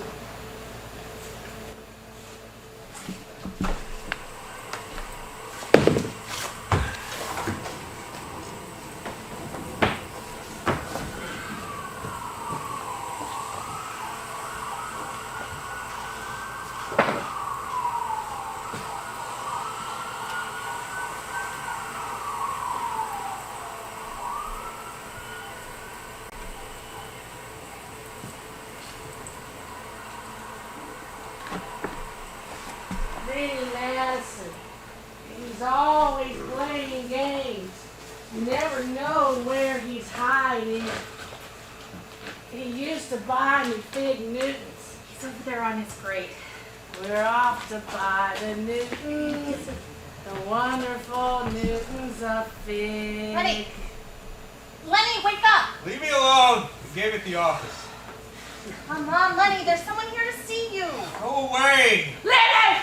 Lady Madison! Where the hell are you hiding? Stop playing games. Wanted to give you a chance to say goodbye.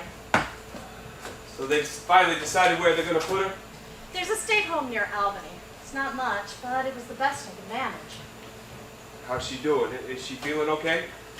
Why don't you ask her yourself?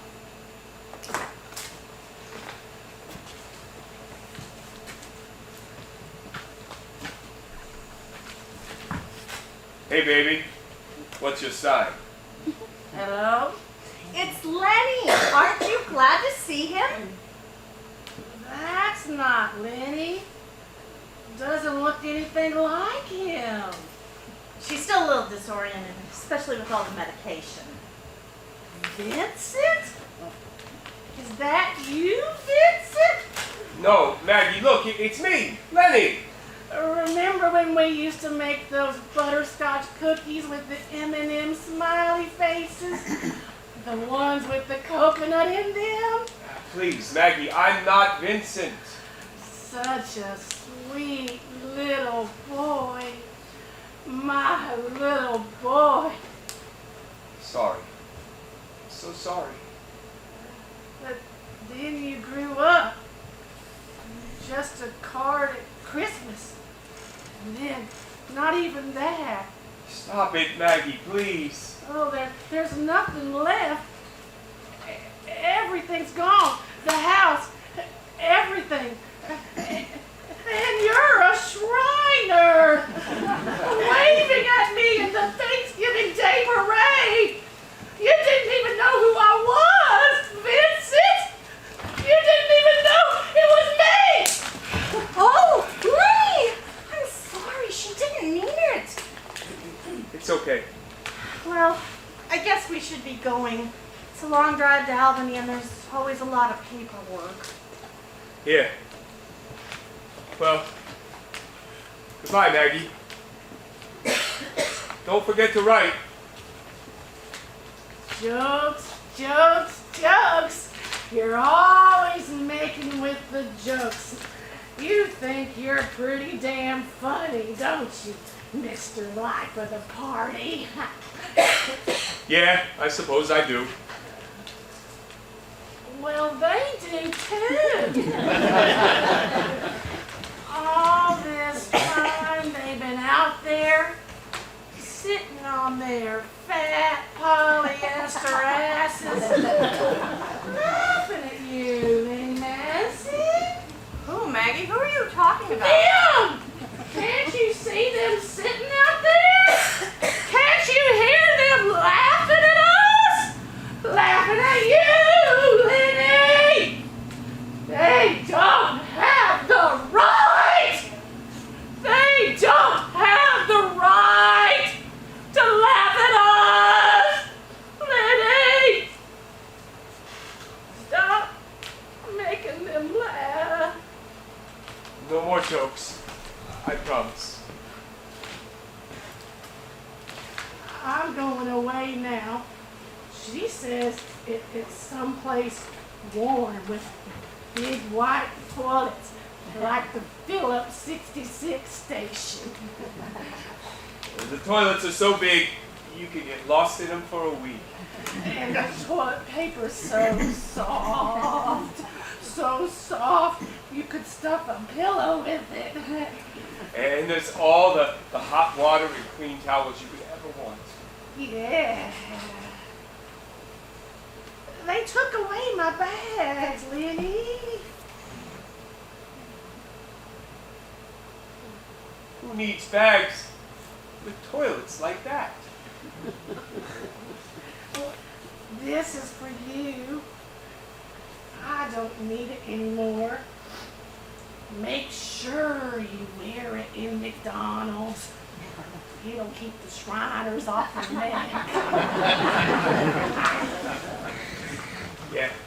We gotta get going. The office closes at 4. Goodbye, Peggy. Vincent? Is that you, Vincent? Yeah, Mama. It's me. I love you.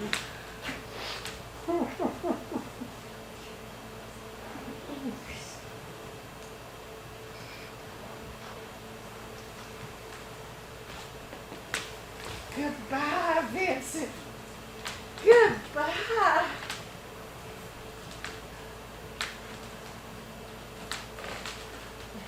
Vincent.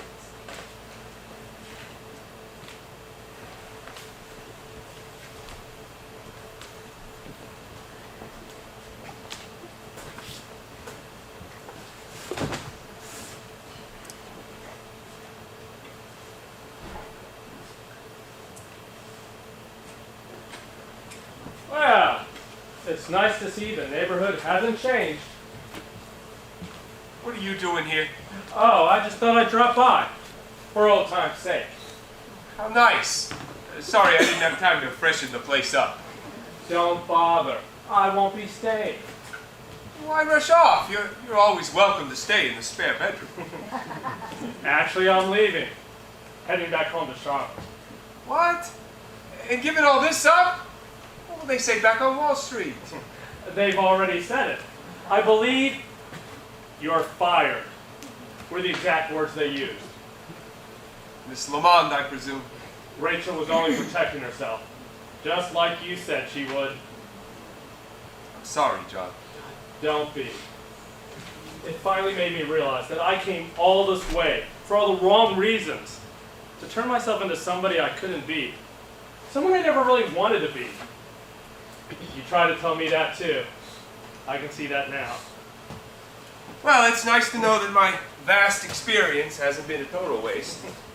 You know, Rachel always said I'd end up back in Charlotte selling flowers. The funny thing is, I've always liked the florist business, but Dad wanted me to take my shot at the big time. Don't go wasting that Ivy League education on bouquets. You go up there and kick some seeds out of the Big Apple's ass. My dad said something like that to me 1,000,000 years ago. And you're right about the city.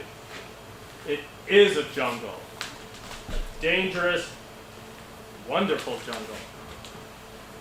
I used to wake up at 4 in the morning just to listen to it. That soft roar that sounds 1,000 miles away, creeping up around you like the tide. People like Rachel, they were born to live in places like this. Every day, a fight for the highest skyscraper in stock margin. And then there's me, just a kid playing Monopoly, moving his silver shoe around the board for a piece of Park Place or Boardwalk. Took me a while to figure out. But people like George Brockett and John Wilson were not meant to live for these kinds of stakes. And I don't want to wind up selling insurance in Atlanta. Or someplace worse. Someplace. Oh, you could be a little more specific than that, Mr. Madison. Don't you mean a place like this? Well, I know you got a plane to catch. Oh, it can wait. I still got something to say to you. Oh, you do? Then what's that?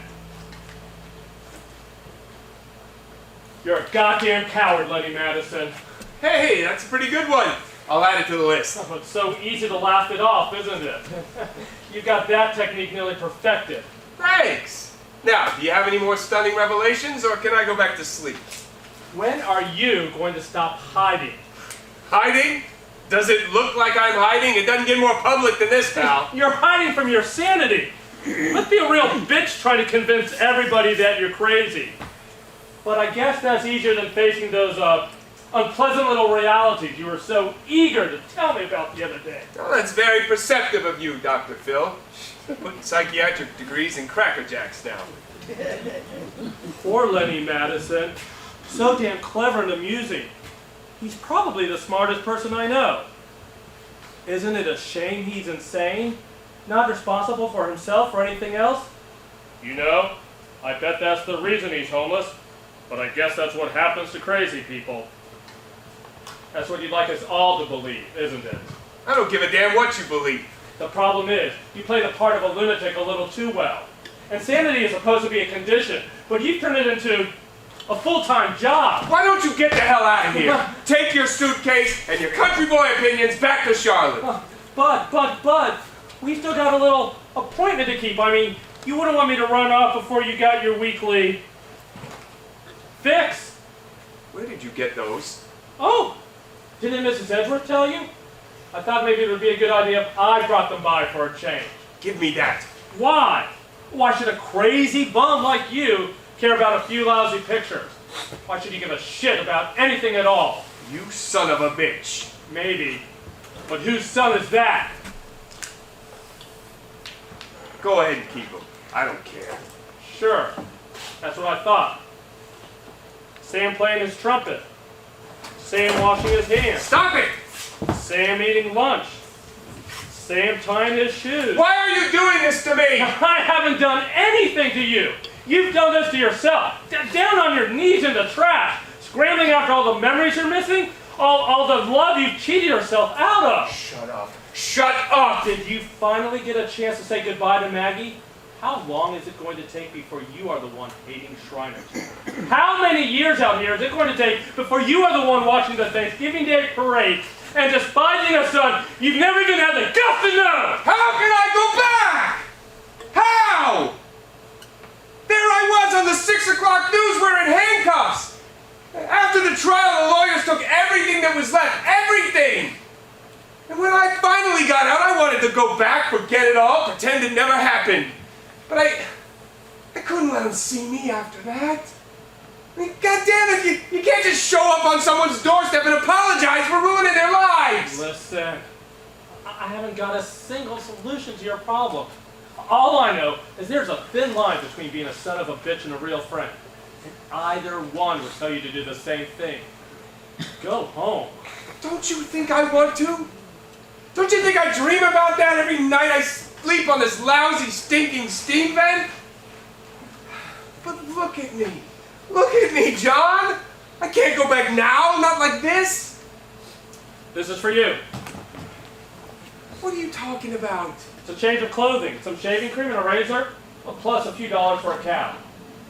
It's not much, but it might make showing up on somebody's doorstep a little easier. I can't take that, John. I'm not ready. Fine, I'll just leave it here. Consider it my final donation to the Save Lenny Madison Fund. I guess I do look like a refugee from the endangered species list. I know the feeling, but I don't think the two of us are ready for extinction just yet. Maybe you and me just wound up in the wrong jungle. A change in scenery might do us both some good. You really think I can find a way to tear myself away from all this? I know you could. And if you feel like it, you could try selling flowers in Charlotte with a fellow ex-stock analyst. Besides, with your talent for spreading fertilizer, I have a feeling you would make one hell of a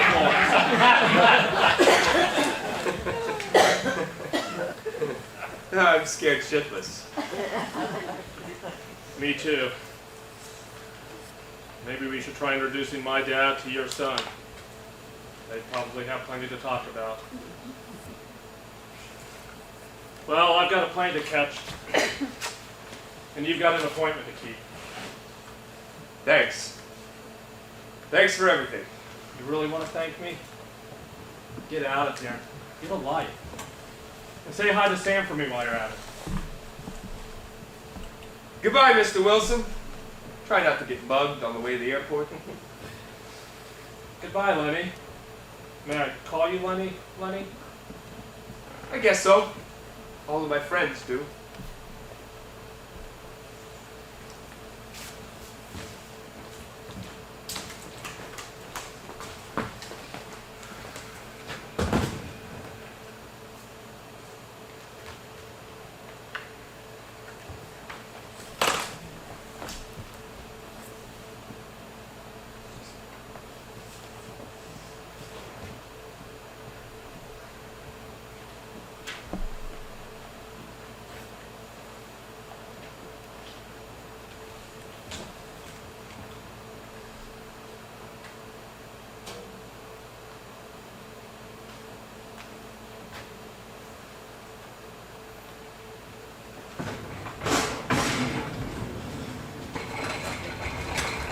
All right, you win. Pick all the wieners you want. I don't even care anymore. Hello, Rodney. There they are. Go ahead, take them all. He even got the right size. Didn't you hear me? I give up. I surrender. Oh, now that's a great tie. A fantastic tie. The kind of tie you could wear if you wanted to show up on someone's doorstep. I know what you want.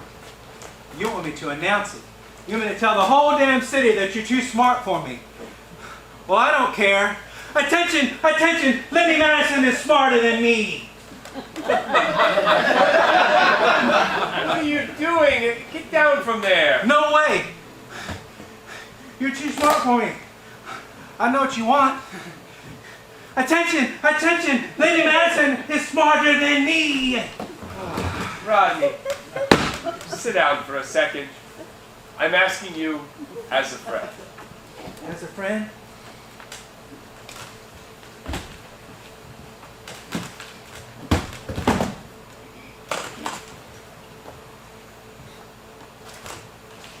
Look.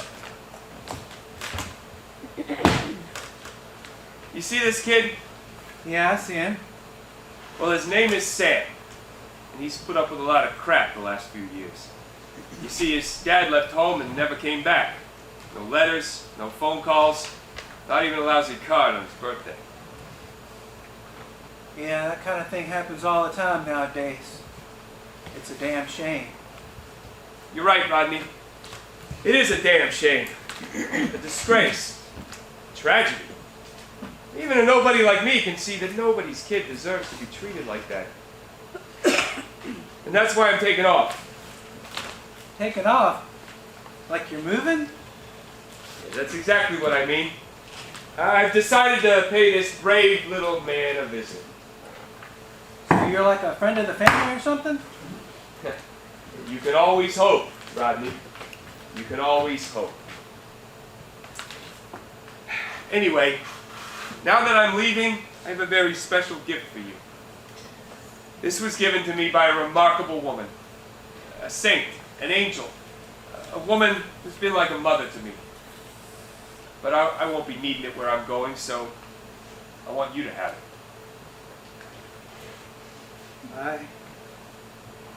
I don't know what to say, Lenny. Don't say anything. Just remember all those happy times we had together. Remember those happy hot dog memories. And never forget that it was your wieners that kept me going all these years. I won't forget. I promise I'll never forget. That's the spirit. Now keep that chin up and that crusty upper lips. What do you say, make you one more wiener, for old time's sake? Would it make you feel better? Yeah. Then I'd be proud to eat another one of your wieners. And do you know why? Because they're American. I mean, what's more American than hot dogs? And what could be more American than sitting at a baseball game with a kid like Sam while you're singing the Star-Spangled Banner and eating a hot dog? Rodney, my friend, I've just come to the realization that you're a national treasure. A patriot of processed pork. And you are an inspiration to every one of us God-fearing, red-blooded, all-American hot dog vendors.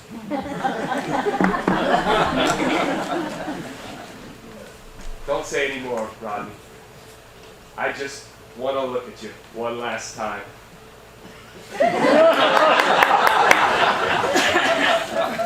I want to remember you just the way you are. The George Washington of weenies.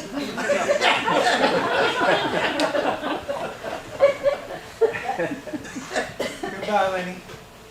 Thanks for the scarf.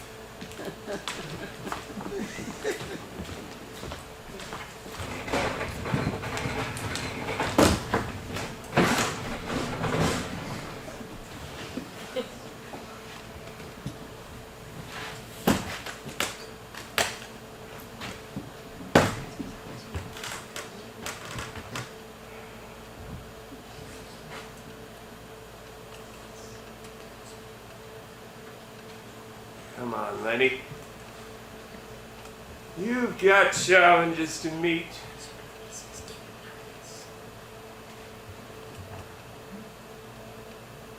So let's go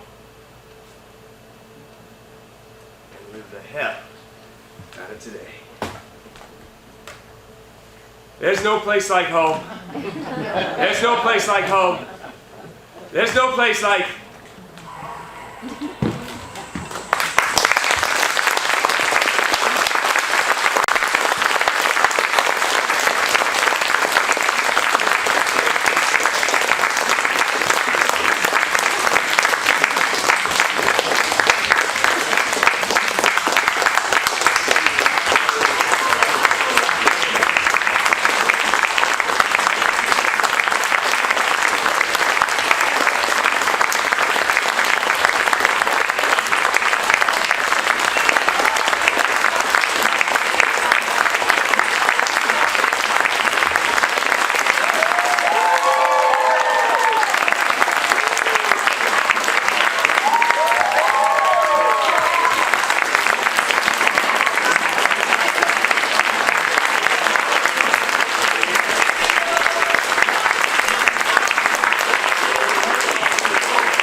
Everybody loves to get something for nothing. We're going to draw some raffle ticket with a poster. It is 649. 649? 649? This one's even got mustard on it. Everybody check your ticket. 649. I got it. I got